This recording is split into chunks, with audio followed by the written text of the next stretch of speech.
अस्सलामुअलैकुम जी आयानो बखैर आगले खुश शामदीद and welcome back to my another video. आज मैं आपको लेके जाऊंगा रावलपिंडी के दिल बाबरा बाज़ार में और वहाँ पर वाक़ई एक सुजान सिंह की हवेली में, जो कि रावलपिंडी की एक हसीन तारीख संभाले हुए है, जो कि ना कि बरतानवी और सिख कम्यूनिटी की सकाफ़त का एक हसीन इम्तजाज भी है। तो हम जाएंगे और फिर उसके बाद हम उसको एक्सप्लोर भी करेंगे, क्योंकि बहुत सारी हिस्ट्री से रिलेटेड वो सुजान सिंह की हवेली है। बाबरा बाज़ार की जो एरिया है वो भी हम आप लोगों को बताएंगे कैसा एरिया है, ठीक है, और सुजान सिंह की हिस्ट्री वगैरह की के हवाले से भी आप लोगों को बताएंगे। तो आएँ, चलें हमारे साथ।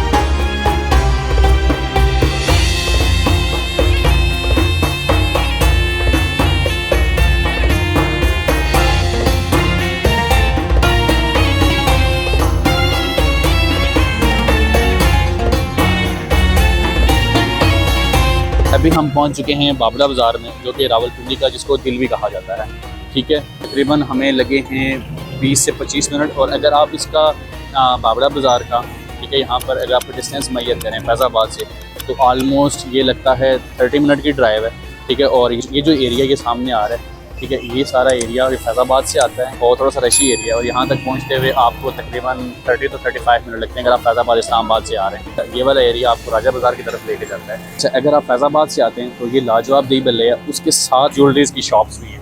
तो उस ज्वेलरीज़ की शॉप के सामने गली अंदर जाती है, जो कि सुजान सिंह की हवेली की साइड जाती है। अगर ये गली आएँ तो बड़ी तंग गली हैं, ठीक है, जो कि 2 पर्सन मुश्किल से गुजर सकते हैं। बाबरा बाज़ार से बिल्कुल अंदर आते हैं तो ये वो तंग गलियाँ जो कि जाती हैं, और ये हम पहुंच चुके हैं सुजान सिंह की हवेली के पास, ठीक है। और अभी हम यहाँ पर बाइक पार्क करते हैं और फिर इंशाल्लाह हम आपको दिखाते हैं।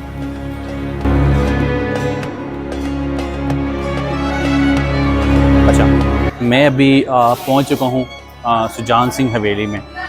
बेसिकली ये हवेली राय बहादुर सुजान सिंह ने 1893 में बनाई थी, तकरीबन आज से 132 बरस कबल।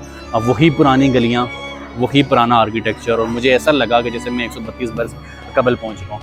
ये हवेली बेसिकली 24,000 स्क्वायर फीट के ऊपर मुश्तमिल है। 4 फ्लोर हैं, 45 कमरे हैं इस हवेली के। 2 बिल्डिंग्स हैं, one on a right side, second on a left side. ये जो आपके सामने है ये सुजान सिंह के दादा की हवेली थी। अच्छा, ठीक है। और इसके तकरीबन 30 से 35 कमरे हैं और नीचे एक तहखाना है।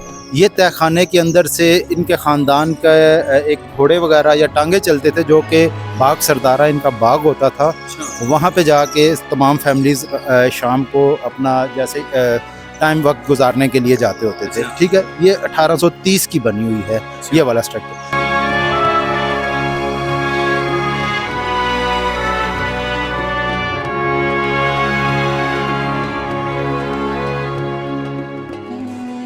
वाला स्ट्रक्चर ये राय बहादुर सरदार सुजान सिंह ने तामीर की थी 1893 में।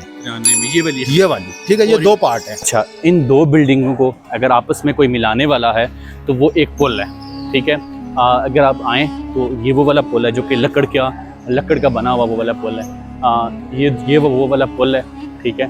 अगर आप इसको जूम करके देखें तो ये वो वाला पुल है जो कि लकड़ का बना हुआ पुल है। 2 बिल्डिंगों को आपस में ये मिलाता है। एज आई मेंशन कि 24,000 स्क्वायर फीट के ऊपर मुश्तमिल है, तो आप अंदाज़ा लगा लें कि कितनी बड़ी ये हवेली होगी, ठीक है। और इस हवेली के हवाले से एक चीज़ और भी मशहूर है कि ये हवेली के अंदर से 4 बेसिकली सुरंगें निकलती थी। जो एक सुरंग इस हवेली के मशरक़ साइड से निकलती थी और एक मगरब साइड के ऊपर निकलती, और एक सुरंग बेसिकली इस्तेमाल की जाती थी जो इनके राहदार थे सुजान सिंह के, उसके लिए इस्तेमाल की जाती थी। एक सुरंग जब जंगें होती थी या उस तरह के हालात बेसिकली जब मामूल के ऊपर नहीं होते थे, तो वो वाली सुरंग यहाँ से भागने के लिए इस्तेमाल की जाती थी।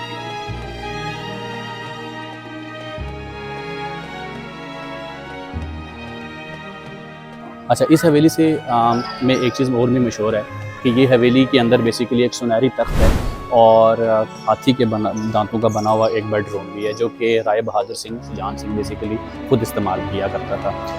इस हवेली के आर्किटेक्चर की अगर हम बात करें तो अगर मैं आपको सामने वो दिखाऊँ, आए हैं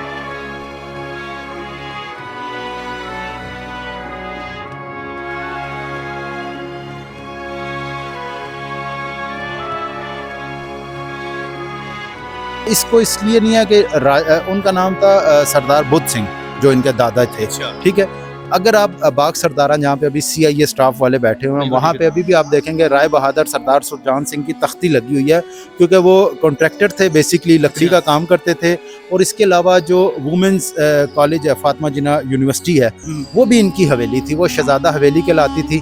बाद में ये वहाँ पे शिफ्ट हो गए थे। वो डोर है, अगर आप इसको जूम करके दिखाएं। अच्छा, इसमें बादशाहों के ज़माने की ये वो वाला बादशाह था जो कि अपने हाथी वगैरह के ऊपर बैठा हुआ है। फिर एक ये वाली पिक्चर है जो कि बादशाह अपनी रानी के साथ खड़ा हुआ है। तो ये एक अजीम सकाफत है। ये हवेली अभी के लिए NCA के अंडर है, नेशनल कॉलेज ऑफ आर्ट्स के अंडर है। और गवर्नमेंट ऑफ पाकिस्तान ने इस हवेली की कंस्ट्रक्शन के लिए 400 मिलियन मुख्तस किए थे। बट ये हवेली आई थिंक कि वो 400 मिलियन कहाँ पर लगा कोई आइडिया नहीं है। और ये हवेली वैसी की है।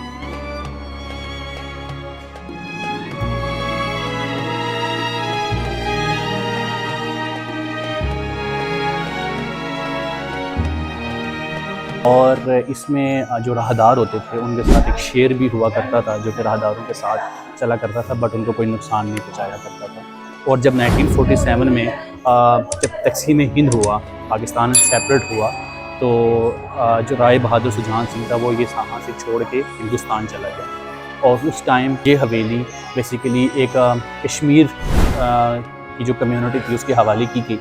और उसके बाद इस हवेली की हालत खस्ता हाल हो गई और खंडरात का मंजर पेश हो गए थे। तो पिंडी के जो आप कह लें रिचेस्ट लोगों में ये गिने जाते थे, शुमार थे। तो रावलपिंडी पे अगर सरदार सुजान सिंह को निकाल दिया जाए तो रावलपिंडी की हिस्ट्री में ना समझने की आदि भी नहीं है। हाँ, ठीक है, इन्होंने सदर में भी इनकी बहुत तामीरात है, जहाँ पे कंटोनमेंट बोर्ड का दफ्तर है वो भी इनकी जगह थी। रावल डैम के पास जहाँ पे आप असम्बली और ये सुप्रीम कोर्ट है वो भी इनकी जायदाद थी, वो भी इनकी जगह थी। बेसिकली अफगानिस्तान से आए थे ये ख़ानदान, तो यहाँ पे आया था क्योंकि लकड़ी का कॉन्ट्रैक्टर था। जब अंग्रेज़ यहाँ पर आए ना तो 1849-50 में, तो इन्होंने उनको लकड़ी सप्लाई करते थे। तो उनको अंग्रेज़ों ने ये खिताब दिया था राय बहादुर सरदार सुजान सिंह का। तो उन्होंने फिर ये हवेली बनाई थी। ये बेसिकली यहाँ पे कुछ अर्सा रहते थे, लेकिन जो इनके ख़ानदान के लोग रहते थे वो जो यहाँ पे यूनिवर्सिटी ऑफ फातिमा जिन्ना वहाँ पे रहते थे। ये बेसिकली अगर आप इसके अंदर आप नहीं जा सकते क्योंकि खस्ता हालत होगी। है यहाँ पे लकड़ी का सारा काम है, फर्श भी लकड़ी के हैं ऊपर वाले पोर्शन में, तमाम पाइलिंग हुई है। यहाँ पे बेसिकली आप क्या लेंगे, उस वक्त रक्स और सुरूर की महफिलें होती थी। लकड़ी का फर्श था, वहाँ पे डांसिंग फ्लोर बना हुआ था ताकि शोर ना हो, धमक ना हो। तो बेसिकली जो उनका क्या एक मेहमान खाना स्टाइल था ये। आप अगर इस बिल्डिंग, मैं तो गया हूँ, आप इस बिल्डिंग के अंदर जाए, ना खिड़की है ना दरवाज़ा है, लकड़ी लोग यहाँ से चुरा के ले गए हैं, अपने घरों में लगा ली है। इवन के कुछ लोगों ने ये ख्याल किया, खड्डे खुदे हुए हैं ऐसे कि यहाँ पे कुछ सोना छोड़ के गए थे, इतने खड्डे खोदे हुए हैं। अच्छा, कुछ इन्फॉर्मेशन आपको बताई और कुछ यहाँ के मकामी पर्सन्स हैं उनसे भी हमने इन्फॉर्मेशन ली।